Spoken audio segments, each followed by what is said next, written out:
Ang sabi ng text ay ganito, merong 100,400 with reference number ganito, and nakalagay na rin doon saan ko pwedeng kunin, pakidala lang ng mga IDs or ano pa. At doon mga kaibigan, sa pagkatanggap ko noon, yung asawa ko umiyak.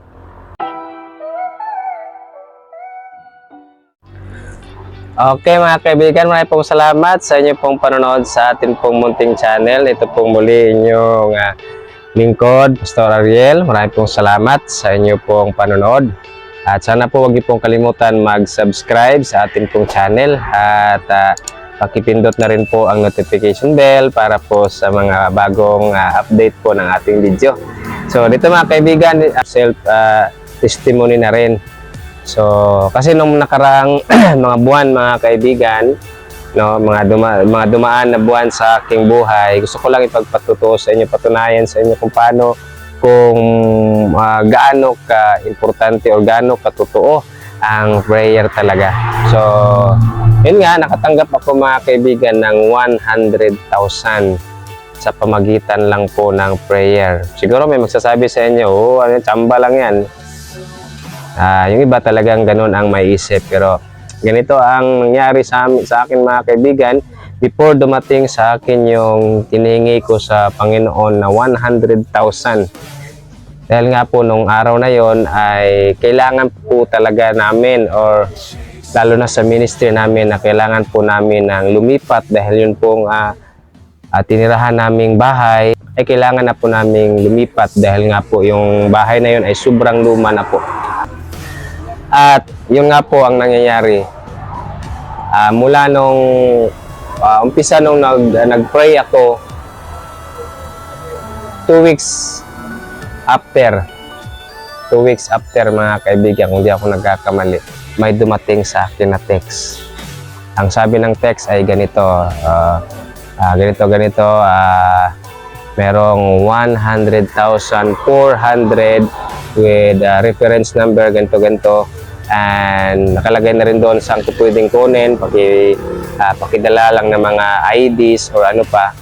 At doon mga kaibigan, sa pagkatanggap ko noon, yung asawa ko umiyak dahil sa amin first time naming nakatanggap ng 100,000 na buo na talagang aming nahawakan. So ang tanong mga kaibigan, paano ko ba ginawa? Ano bang ginawa ko sa prayer? Paano ako nagdasal sa Panginoon? Kasi ang Panginoon kasi mga kaibigan, ibig sabihin kasi sa prayer is ask for help. Yan ang ibig sabihin sa prayer. So, 3 bagay lang ang ginawa ko mga kaibigan. No? Paano dumating sa akin yung hindi sa pagmamayabang sa Panginoon ang kapurihan, hindi sa pagmamayabang. Gusto ko lang ipaalam sa inyo na ang prayer mga kaibigan ay powerful. Gawin mo lang, tutuhanin mo lang, maging tapat ka lang sa Panginoon. Iyang hinihingi mo ay ibibigay yan sa Panginoon. So paano ko ginawa mga kaibigan? Anong ginawa ko nung nag-pray ako? Number 1 kong ginawa mga kaibigan, I trust God through prayer. Nagtitiwala ako sa Diyos na Kanyang ibibigay yon sa pamagitan ng aking pagdadasal. Yun ibig sabihin na, yung nga pong sinasabi sa Proverbs chapter 3 verse number, para maunawaan natin. Sabi dito, trust in the Lord with all thine heart and lean not unto thine own understanding. Ibig sabihin mga kaibigan, yung trust in the Lord with all thine heart, ibig sabihin sa buo nating, in our whole heart. Ibig sabihin 100% kang magtitiwala sa Kanya. Huwag maging 50-50. 50 sa sarili mo, 50 sa Diyos. 50 sa trabaho mo, 50 sa Diyos. 50 sa negosyo mo, 50 sa Diyos. Hindi po sasagot ang Panginoon yan. Hindi po God will not answer your prayer kung yan po ang pamamaraan ng iyong prayer na 50-50. Ang gusto po ng Panginoon ay yung sinasabi diyang trust in the Lord with all thine heart. Ibig sabihin, sa kabuuan ng iyong puso, ipag-iisip, ipagkatiwala mo sa Panginoon 100%. So yan po ginagawa ko kay mga kaibigan. Nagtitiwala ako sa Panginoon na Kanya itong ibibigay. Pangalawa kong ginagawa mga kaibigan, I pray daily. No, araw-araw akong nagdadasal noon. Araw-araw ko pong hinihingi yun. Umaga, tanghali at hapon. Araw-araw ko pong hinihingi yun. At yun nga po ang nangyayari. Sukoy. At pangatlo, isa sa pinaka-importante na nagawa ko at yun po ang Panginoon ay ibinigay sa akin ang aking mga hinihingi na importante naman. Number 3, pray unto the Lord pray unto the Lord in specific way. Ibig sabihin, specific. Kung ano yung hinihingi mo, sasabihin mo sa Panginoon, Lord, nananghi ako ganito, wala po kaming bigas, wala na po kaming pera, tulungan niyo po ako pambayad sa ganito. Specific mga kaibigan. Para po sa pag-aaral ng aking anak, para po sa araw-araw naming pangangailangan, specific. Ibig sabihin, kung ano yung gusto mong hingiin sa Diyos, yun po yung sasabihin mo. Sabi nga po ng Bible, Matthew 7 verse 7, ask and you shall be given. Ibig sabihin, manghingi ka sa Panginoon, manghingi ka ng tulong. At sabi nga po na sa Matthew chapter 6 verse number 7.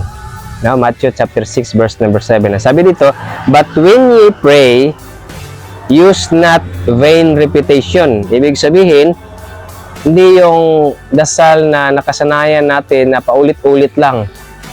No, ilang taon na natin, ilang dekada na, ilang libong taon na, ganun pa rin, paulit-ulit. Ang pray po, ang tunay po na pray mga kaibigan is specific. Kung ano yung kailangan mo sa Diyos, yun yung sasabihin mo. Huwag kang magsasabi na kung ano-anong paulit-ulit na parang memorize na lang. No, sabi po ng Panginoon, use not vain repetition. Ibig sabihin, walang silbing paulit-ulit. No, vain repetition.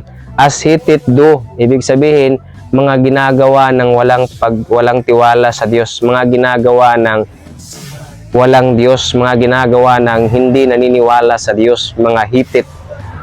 For they think they shall be heard for their much speaking. Akala nila pakikinggan sila sa Diyos dahil marami silang sinasabi.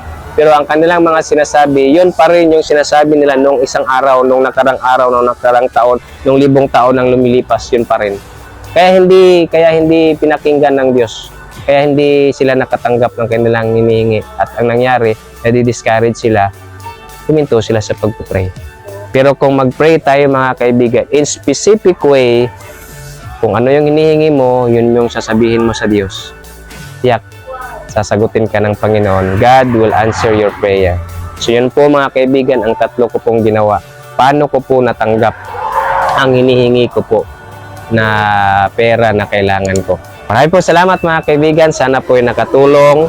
Sana po ay nagbibigay ng reminder sa atin kung gaano po ka-importante ang prayer. God bless po sa ating lahat.